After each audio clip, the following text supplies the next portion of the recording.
하나님 앞에 예배드리기 위해서 오신 모든 분들 하나님께서 기억하시고 축복해 주실 줄 믿습니다. 네.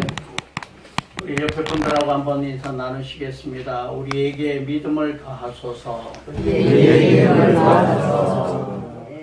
듣고 나면은 이 제목도 생각 안 나는 경우가 많은데 인사하면서 꼭 기억하시기 바랍니다. 네.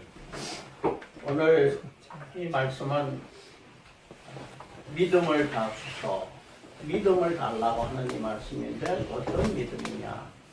용서의 믿음입니다. 사랑의 믿음입니다. 믿음에는 여러 가지 종류가 있을 수 있는데 그 바탕에 있는 것이 여러 가지가 있을 수 있는데 이 사랑과 용서에 관한 믿음을 달라고 하는 겁니다. 주님께서 하신 이 성경 말씀을 이렇게 쭉 보면은 앞뒤가 어떤 때는 끊어져 있는 것 같은데 사실은 굉장히 깊은 연관관계를 가지고 있습니다. 그렇기 때문에 우리는 성경을 읽을 때 이 말씀 끝났구나, 이 말씀 끝났구나가 아니라 이 말씀과 이 말씀, 뒤의 말씀은 어떤 연관관계인가라고 하는 것을 깊이 생각하면서 읽으셔야 할 줄로 믿습니다. 오늘 구약 성경에 나오는 요셉 이야기는 우리가 너무나 잘 알죠.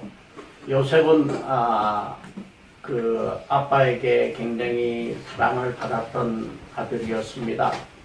그래서 이 아빠 그 야곱이 채색옷을 지어서 입힐 정도로 그 당시에 뭐 목동들이나 이런 사람들은 옷을 긴 소매 옷을 입지 않는데 채색옷을 지어서 입힐 정도로 사랑을 받았습니다. 근데 형들이 굉장히 시기를 했죠. 이복 형들이 굉장히 시기하면서 죽이려고 마음까지도 먹었고 하는 짓을 굉장히 미워했습니다. 꿈을 꾸는데 이 꿈이 자기들을 아주 좀 이렇게 경화시키는 것 같은 느낌을 받으니까 이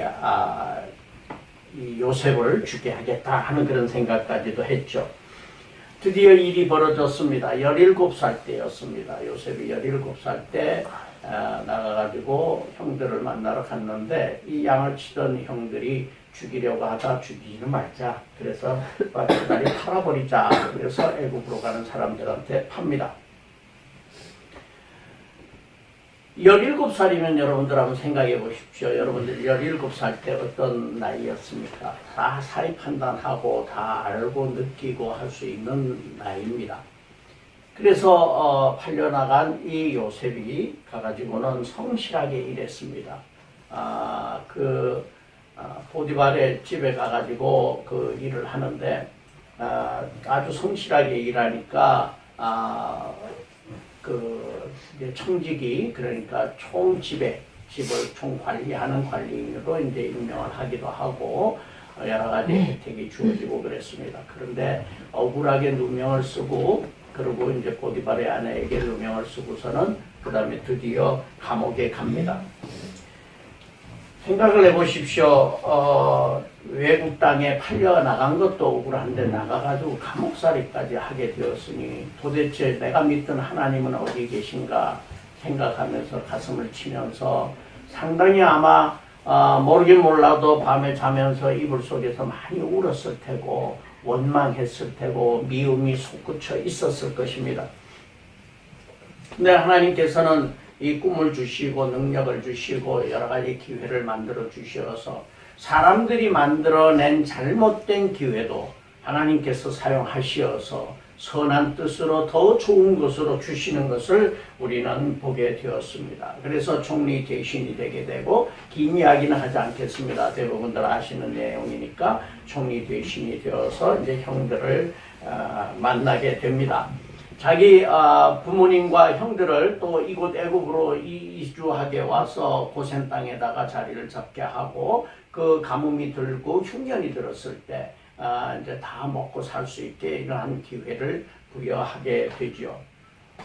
이런 기회가 있을 때 야곱의 형들은 요셉을 만났을 때 자기가 팔았던 죽이려고 했던 이 동생을 만났을 때 대단히 두려웠을 것입니다. 그런데 그 고센 땅에서 살다가 아버지가 이제 야곱이 돌아가시게 됐어요. 돌아가시게 되니까 이 형들이 생각할 때 이제는 아버지가 계셔서 그동안에 동생이 나를 원수를 못 갚았는데 이제 아버지가 돌아가시고 나니까 아마도 나에게 우리들에게 해코지를 할 것이다 라고 하는 두려움에 쌓여서 한 말씀이 오늘 읽은 창세기의 말씀입니다. 그래서 용서해 달라고 용서를 구합니다. 두려움에 쌓여 있었습니다. 죄가 있기 때문에, 잘못했기 때문에 두려워했던 거죠. 우리가 두려움을 갖는 것은 대부분 다 죄가 있거나 아니면 잘못이 있었을 때 두려움을 갖게 되는 것입니다. 그럴 때 이 형들이 용서를 구하는 그런 이야기를 했을 때 이 요셉은 그 말을 듣고 울었다라고 표현했습니다. 여러분들 이 울었다는 표현을 한번 생각해 보십시오. 얼마나 원망스럽고 얼마나 참 분노와 그 정말 이런 그 증오가 있었겠습니까? 내가 그동안 살아왔던 그런 고통스러운 일들을 생각하면 아마도 형들을 어떻게 해버리고 싶었을 겁니다. 그런 그 원망과 분노와 이런 것들을 갖다 다 누르려고 하니까 울음이 복받치겠죠. 과거에 생각했던 감옥살이 했던 것부터 시작해서 모든 것들이 너무나 가슴이 아팠던 것입니다. 억울했던 것입니다. 힘들었었습니다. 그래서 통한의 눈물을 흘렸던 것입니다. 그러고 나서 과거의 모든 과정에 대한 회양원과 또 이 아픔을 참고 용서하려고 하니 얼마나 마음이 아팠겠습니까? 여러분들 그냥 넘어가는 이야기는 넘어갈 수 있어요. 근데 용서를 하려고 하니까 얼마나 아쉽고 안타깝고 마음이 아팠겠습니까? 여러분들께서도 아마 그런 기억이 있으실지 모르겠어요. 용서를 하려고 하니까 마음이 대단히 아팠다. 그래서 누름이 나왔다. 라고 하는 그런 기회가 있었을 수도 있으리라고 생각이 됩니다. 이 누가복음 17장 전반은 실족과 용서와 믿음 이 세 가지에 대한 말씀인데 이 세 가지가 다 연결이 되어 있습니다. 끊어져 있는 얘기가 아니라 연결이 되어 있습니다. 나로 인해서 실족게 하지 말고 내가 다른 사람 때문에 죄로 실족하지 말고 나에게 잘못한 자를 용서하라. 용서해달라고 했을 때 그를 용서하고 사랑하라고 하는 것입니다. 용서는 믿음이 없이는 불가능한 것입니다. 용서하라고 말씀을 하시고 나니까 제자들이 저희들에게 믿음을 주옵소서라고 말씀했어요. 왜 뜬금없이 믿음을 달라고 했을까요? 용서할 수 있는 믿음을 달라고 한 것입니다. 용서하는 믿음을 달라고 하는 것이에요.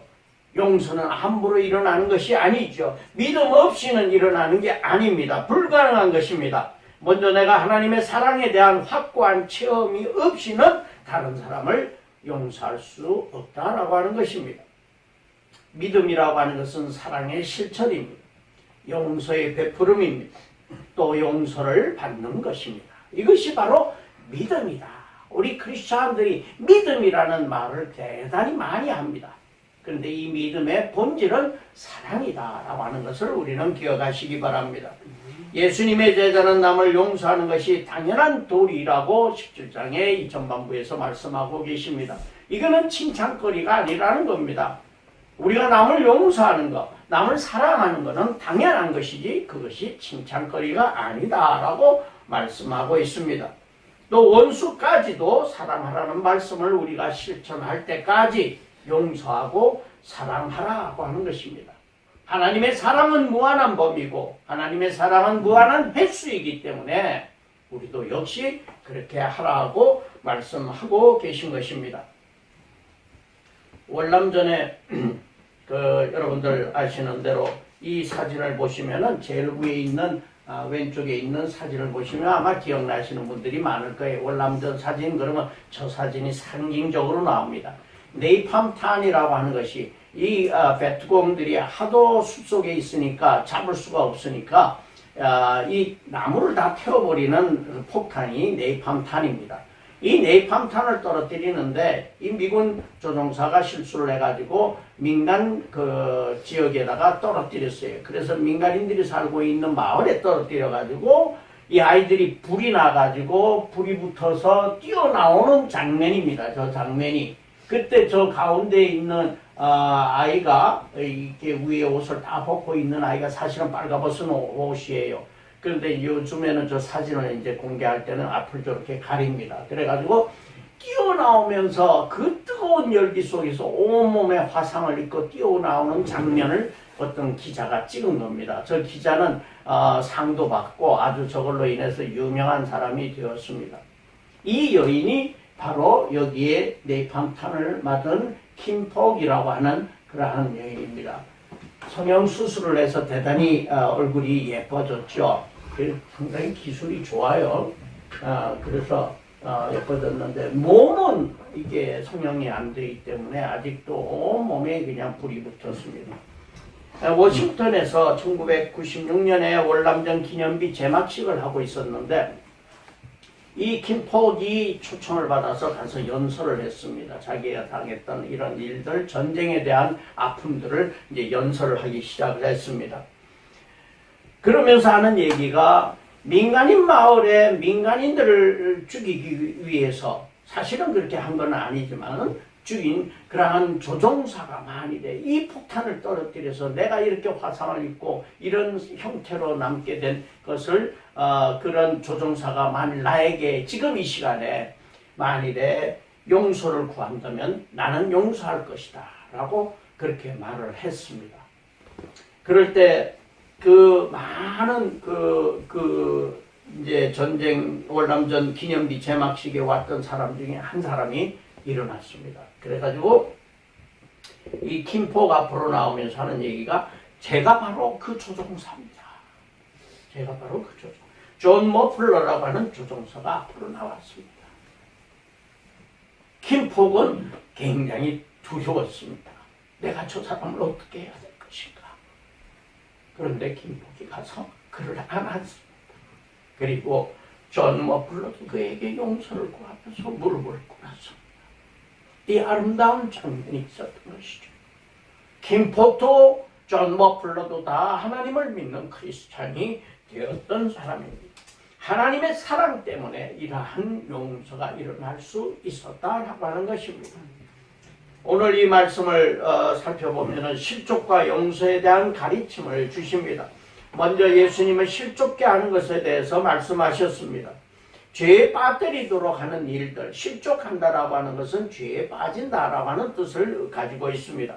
의도와 관계없이 받아들이는 사람이 어떠냐에 따라 가지고 그 사람 때문에 실족하는 경우가 있을 수 있다. 그런데 작은 자 하나에게 이 죄를 짓게 하는 것은 차라리 연자맷돌을 메고서 바다에 빠지는 것이 낫다라고 말씀하셨습니다. 이거는 죄의 중대함을 말씀하고 있습니다. 다른 사람을 실족하게 하는 것은 대단히 중요한 죄다라고 말씀하고 있습니다. 실족시킨다는 것은 나의 행위로 인해서 실족이 되는 경우도 있습니다. 요즘 교회에 실망을 많이 하는 사람들이 있습니다. 이런 사람들은 누군가에 의해서 실족당한 사람들이라고 볼 수가 있습니다.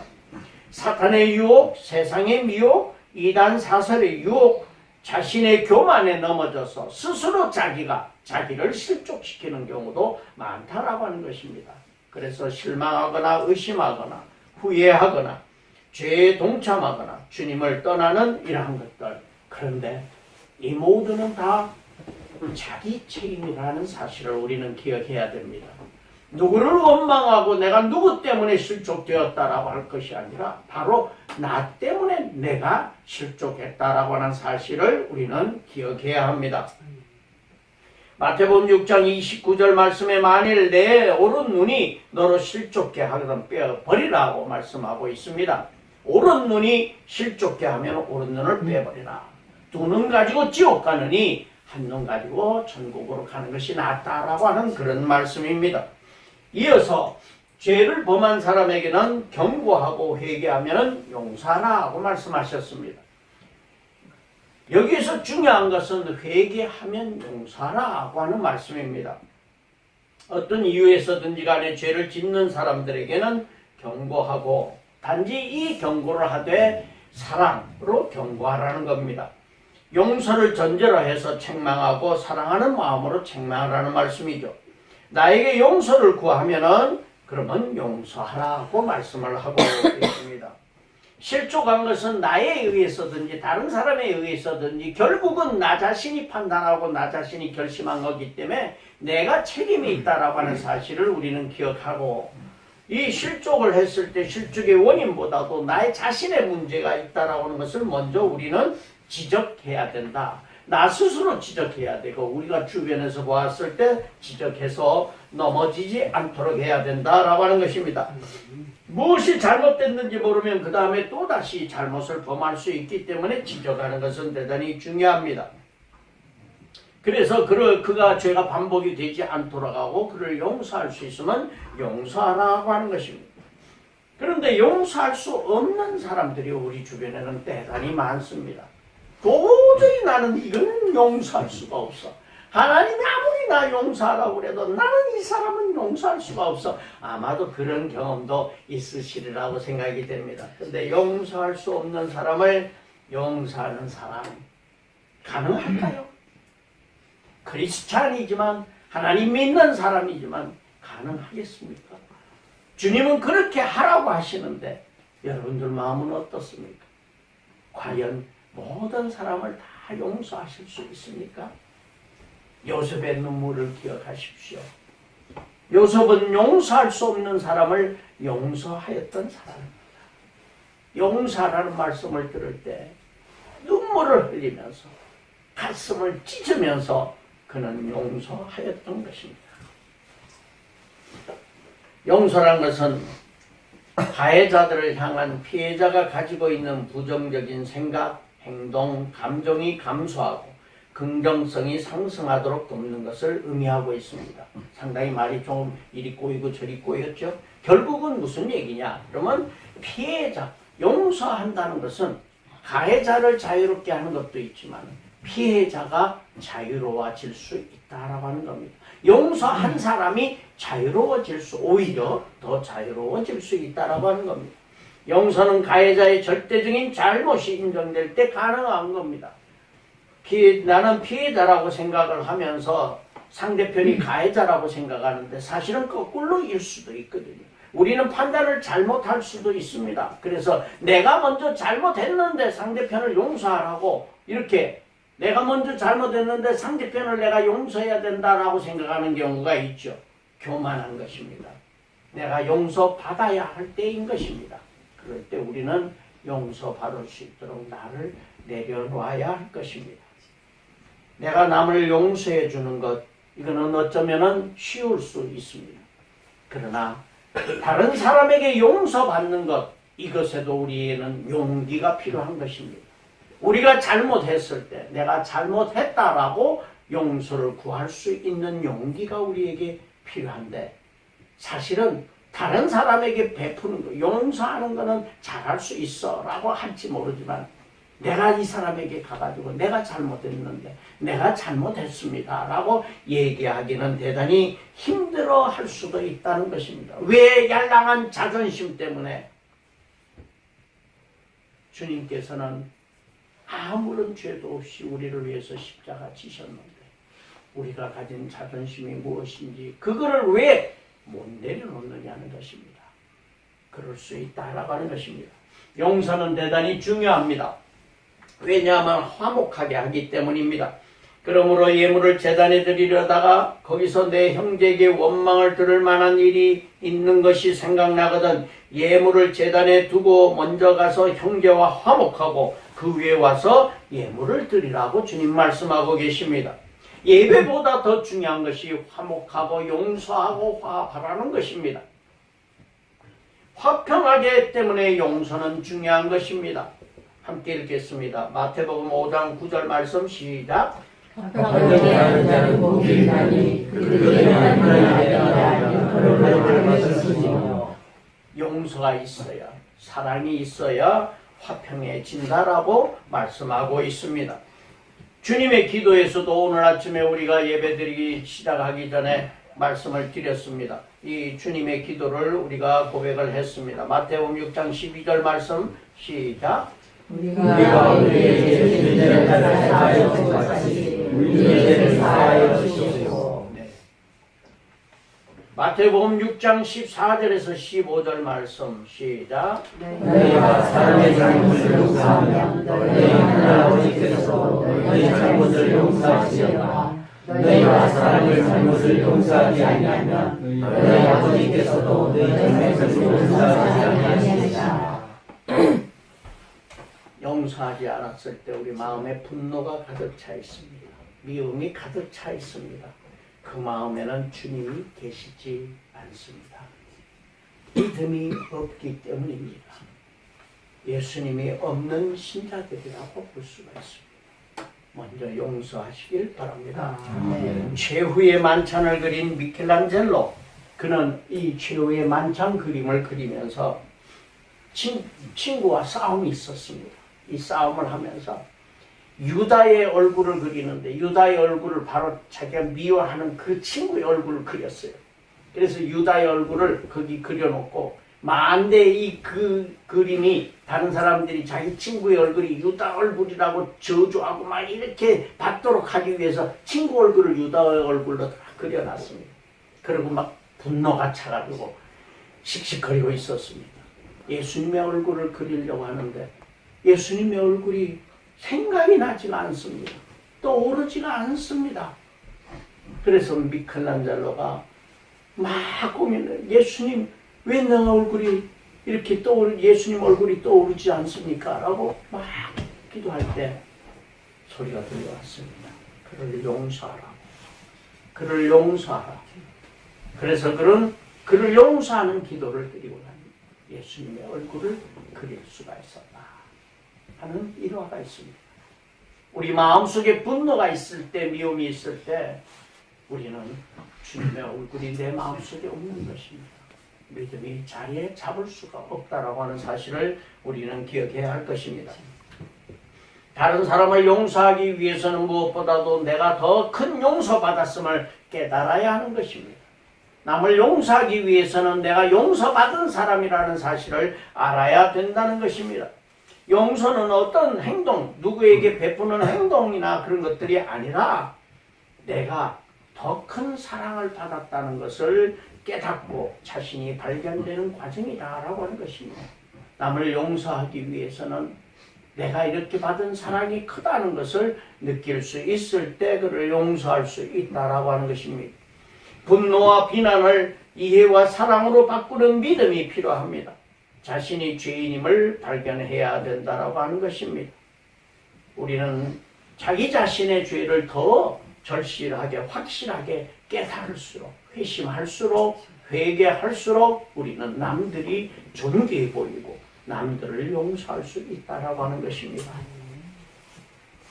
그런 과정 속에서 아픈 상처의 기억들을 지워가는 것이 아니라 용서는 자기 자신을 발견해가고 새로운 이해를 갖게 되는 과정이다 하는 것입니다.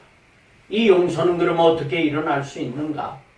역지사지의 관점에서 전환해서 이해해야 된다. 상대편의 입장에서 생각해 보아라 하는 것입니다. 그랬을 때 우리는 이해할 수 있다.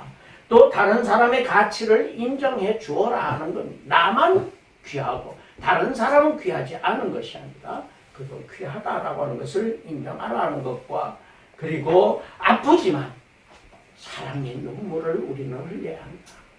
용서하기 참으로 싫을 때도 있습니다. 어려울 때도 있습니다. 그러나 이 아픔의 눈물을 우리가 흘리면서 사랑할 수 있어야 한다라고 하는 것입니다. 그것이 우리의 주님의 제자가 되는 길이다. 용서를 어렵게 하는 것이 있습니다. 몇 가지. 자신은 옳고 다른 사람은 비난받아야 한다라고 하는 그런 생각을 하기도 합니다. 또 분노를 무조건적으로 무시하거나 억압하려고 하는 마음, 그리고 마음속에 손해본 생각을 갖고 있으면 용서하기가 어렵습니다. 사도들이 주님에게 우리에게 믿음을 더하소서라고 고백한 것은 그 사랑의 믿음을 달라고 한 것입니다. 용서의 믿음을 달라고 한 것입니다. 겨자씨만한 믿음이라도 있다면은 뽕나무를 뽑아서 저 바다에 던지우려라. 그러면 거기 심겨올 것이다 라고 하신 이 말씀은 나무를 옮기고 또 너희들이 산을 옮길 만한 믿음이 있다고 하더라도 사랑이 없으면 아무것도 아니다고 하는 이 말씀은 우리의 믿음은 사랑, 용서이어야 한다라고 하는 것을 말씀하고 있습니다. 그러면은 용서의 횟수는 어느 정도여야 되고 범위는 어느 정도여야 되느냐? 7번의 70번, 490번도 용서하라고 하는 이 22절 말씀은 무한정한 횟수와 범위를 말씀하고 있습니다. 현실적으로 가능한가? 무한정한 횟수와 범위라고 하는 것이 가능한가라고 하는 것입니다. 가능한가? 그러나 우리는 생각해 볼 때 하나님에게 우리는 어떻게 용서받았는가? 몇 번 용서받으셨습니까? 우리는 몇 번 용서받습니까? 앞으로도 몇 번 용서받아야 합니까? 또 어떤 것들을 용서받으셨습니까? 생각해 보면 우리가 받은 용서는 하나님에게 받은 용서는 무한한 것이죠. 그렇기 때문에 이웃도 우리가 무한히 용서하라고 하는 것입니다. 날마다 내가 짓는 잘못의 횟수와 범위를 한번 생각해 보십시다. 사사기 기록의 모든 것은 주제가 회개와 용서입니다. 회개할 때 용서해요. 용서를 무한히 하나님은 용서해 주셨기 때문에 우리도 용서를 하여야 한다라고 하는 것입니다. 마태복음 18장 32절에서 35절 말씀에 빚진 종의 비유가 있습니다. 10,000달란트 탕감을 받은 돈은 이 돈은 수십억의 달러에 달하는 수조 원이 되는 큰 돈입니다. 지금 현재 시가로 치면은. 그런데 자신에게 빚진 자 100데나리온, 이 100데나리온을 받은 것은 약 300만 원 정도의 빚입니다. 지금 현재 시가로 봤을 때. 자기는 수조 원을 탕감받고 다른 사람에게 그 빚을 준 거는 300만 원 빚 주고 그 목을 쥐고서 내놓으라고 흔들고 있는 이 종의 비유를 들고 계십니다. 주님께서 말씀하셨습니다. 함께 읽어보십시다. 시작. 예수님이 그를 알아봐되 하지만 내가 믿기에 내가 이를 정정하였거든 내가 너를 불쌍히 여기다 같이 너도 내 동료를 불쌍히 여김이 마땅하지 아니하냐고 주인이 노하여 그 빚을 다 갚도록 그를 공정히 여기니라. 너희가 각각 마음으로부터 그들을 용서하지 아니하면 나의 하늘 아버지께서도 너희에게 용서하시리라. 이 구절을 읽으면서 어떤 사람이 이렇게 얘기합니다. 아니 일사부재리 원칙이라는 게 있는데 한번 용서해 주기로 탕감해 주겠다라고 하셨으면 그만이지 왜 또 옥졸에게다 넘겼느냐라고 얘기하는 사람도 있습니다. 하나님의 은혜에 무조건 의존하는 삶을 가져야 하는데 천국의 주인이신 하나님의 세상의 어떤 법칙이나 관념으로는 우리는 인간의 생각을 가지고 세상의 생각으로 하나님의 그 생각을 판단해서는 안 된다라고 하는 것입니다. 세상은 내가 용서받은 것과 내가 누굴 용서하는 것이 별개일 수 있지만은 천국에서는 용서는 세상의 용서와 다르다라고 하는 것입니다. 하나님의 용서는 나의 사랑의 믿음, 용서의 믿음에 의존한다라고 하는 사실을 우리는 기억해야 될 것입니다. 임금의 탕감을 받고도 변화됨 없이 옛날처럼 다른 사람을 대하는 것은 거듭나지 못한 것을 의미하고 있습니다. 커다란 짐을 가진 자가 용서받는 데는 익숙하고 기대하면서 아주 작은 빚을 가진 다른 사람을 용서하지 못하는 것은 자신이 얼마나 큰 용서를 받았는지를 깨닫지 못하기 때문인 것입니다. 우리는 우리 자신이 큰 용서받았다는 사실을 잊지 말고 주님의 사랑, 그 크신 사랑을 우리는 갚아 나가야 할 것입니다. 그러면 용서는 불의도 용서해야 할 것인가? 하나님은 회개하고 돌아오는 자를 용서하시는데 불의도 용납하시는가 하는 것입니다. 이사야서 55장 7절 말씀에 악인은 그의 길을 불의한 자는 그의 생각을 버리고 여호와께로 돌아오라. 그리하면 그가 긍휼히 여기시리라. 우리 하나님께로 돌아오라. 그가 너그럽게 용서하시리라 하고 말씀하고 있습니다. 불의를 행했다고 하더라도 하나님의 셈법은 다릅니다. 우리는 용서할 수 없을지 모르지만 하나님은 누구든지 하나님께로 돌아오면 어떤 죄를 범했더라도 용서한다라고 하는 것입니다. 돌아오면 용서받는다라고 하는 것입니다. 누구든지 나에게도 잘못한 사람이 있을 때 돌아오면 용서하여야 할 것입니다. 이웃을 용서할 수 있는 믿음을 더하소서라고 하는 이 제자들의 고백은 요셉의 믿음을 의미하고 있습니다. 자기를 해친 자를 용서할 수 있는 근거는 하나님의 인도하심과 보호하신 은혜가 감격스럽고 그 사랑에 감사하기 때문에 가능한 것이지요. 나도 하나님의 사랑과 은혜의 감격이 있다면 용서할 수 있는 것입니다. 주님은 나 때문에 십자가 고난을 받으시면서 우리를 용서하신 주님을 기억하시기 바랍니다. 우리는 그 믿음을 더 달라고 하여야 할 것입니다. 예수님은 원수도 사랑하신 분입니다. 십자가상에서도 저들을 용서하여 주옵소서라고 주님께서는 말씀하셨던 것입니다. 하나님은 우리를 끊임없이 어떤 경우라도 주님께 돌아오기만 하면 용서하시고 받아주시는 것입니다. 우리가 받은 사랑을 실천하는 믿음은 이 믿음이라고 그러면 사람들이 흔히 요술방망이로 생각합니다. 믿음을 가지면 뚝딱, 믿음 있는 사람은 뚝딱 하면 뭐가 생기고, 믿음 있는 사람은 뚝딱 하면 놀이 생기고, 믿음 있는 사람은 뚝딱 하면 문제가 풀리고, 뚝딱 요술방이로 생각할 수가 있습니다. 요술방망이가 아닙니다. 믿음이라는 것은 사랑을 베푸는 것입니다. 우리가 용서받은 것으로 우리도 다른 사람을 용서할 수 있어야 하는 것입니다. 믿음으로 우리는 아프고 힘들지만 용서하는 삶을 살아가는 제자이어야 할 것입니다. 우리는 그동안 살아오면서 많은 사람들에게 상처를 주기도 했고 상처를 받기도 하였습니다. 우리에게 상처 준 사람을 용서하시기 바랍니다. 우리는 상처 많이 받았습니다. 부모님으로부터 상처받은 사람들도 많습니다. 그래서 용서할 수 없는 부모님이 있을 수도 있습니다. 형제 자매에게 상처받은 사람이 있을 수 있습니다. 학교 교사들이나 친구들에게, 직장 상사나 사업 동료들에게, 만나는 사람들에게 우리는 상처받고 용서할 수 없는 상처들이 우리 안에 쌓여 있을 수도 있습니다. 그런데 언제까지 이 상처를 가지고 가시겠습니까? 이 상처를 버리시기 바랍니다. 그들을 용서할 때 이 상처는 아무렇질 수가 있습니다. 그들을 용서할 때 우리는 자유로워질 수가 있습니다.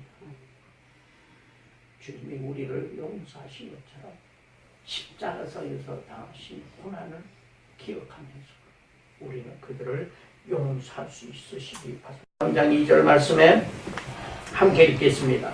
시작. 내가 너희와 능력이 있어 모든 비밀과 모든 지식을 알고 또 사람을 옮길 만한 능력이 있을지라도 사랑의 용서를 아무것도 아니요.